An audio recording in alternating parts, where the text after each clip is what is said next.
ఇప్పుడు మరి మాస్టార్ల గురించి ఏం మాట్లాడతారో తెలీదు. ఇదివరకైతే గనక మాస్టార్లు ఒక ఆందోళన చేసుకొచ్చారు. ఏమని? వాళ్ళకి మేము పుట్టి పాఠాలు చెప్తాం. మాకు ఇంకే పనులు పెట్టడానికి లేదు. స్కూల్లో ఉన్నట్టు మరుగుదొడ్డి గురించినో, స్కూల్లో ఉన్న వంట గురించినో, స్కూల్లో ఉన్నటువంటి ఫెసిలిటీస్ గురించినో మేము సర్వేలు చేయం. అది కావాలంటే మీరు వేరే వాళ్ళని పెట్టుకోండి అన్నటువంటి.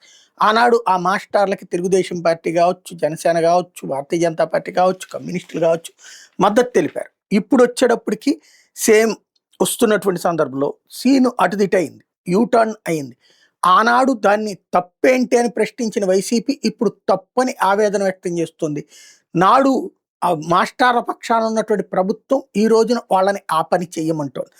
లేటెస్ట్‌గా మాస్టార్లకు సంబంధించినటువంటి యాజిటేషన్ స్టార్ట్ అని ప్రతిరోజు పాఠ్యాంశ సంబంధం లేని వివరాలు పదుల సంఖ్యలో యాప్‌లో నమోదు చేయడంతో బిజీ బిజీగా గడుపుతున్నామని, అవి తీరా అవి సరిగ్గా లేవని రాష్ట్ర కార్యాలయం నుంచి అభ్యంతరాలు వస్తే 1కి 10 సార్లు అప్‌లోడ్స్‌తో ఉపాధ్యాయులు నానా పాట్లు పడుతున్నారు అన్నటువంటిది ఇక్కడ ప్రధానమైనటువంటి అంశం. 10వ తరగతి విద్యార్థులకు 100 రోజుల ప్రణాళిక, ప్రాథమిక పాఠశాల విద్యార్థులకు కనీస సామర్థ్యాలు పెంచడానికి 75 రోజుల ప్రణాళిక అమలు చేస్తున్నారు. ఇందుకోసం రెండో శనివారం, ఆదివారాలు పండగ సెలవుల్లో సైతం ఉదయం 8 నుంచి సాయంత్రం 5 గంటల వరకు విద్యార్థులకు ప్రత్యేక శిక్షణ ఇవ్వాలని ప్రభుత్వం ఆదేశించింది.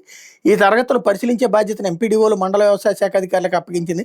వాస్తవానికి మండలానికి 2 ఎంఈఓలు, డైవైఈఓలు, జిల్లా స్థాయిలో డీఈఓ ఉన్నారు. వీళ్ళని కాదని ఇతర శాఖలకు పెత్తనం అప్పగించడం ఏంటంటూ టీచర్లు మండిపడుతున్నారు.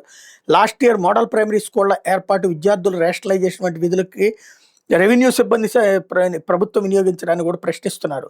ఒత్తిడి పెంచి ప్రయోజనాలు ఎగ్గొట్టాలని చూస్తున్నారంటే వాళ్ళ రాష్ట్ర వ్యాప్త ధర్నా చేయటం అన్నటువంటిది టీచర్ల యొక్క ఆందోళన.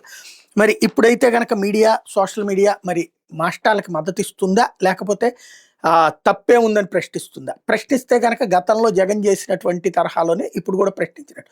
ప్రశ్నించకపోతే జగన్ ఏదైనా చేస్తే తప్పుపడతారు తప్పించి వీళ్ళు ఆచరణలో పెడుతుంటారు. దీనికి మాత్రం వాళ్ళకి అండగా ఉండరు అన్నటువంటి విషయం తేలుతుంది.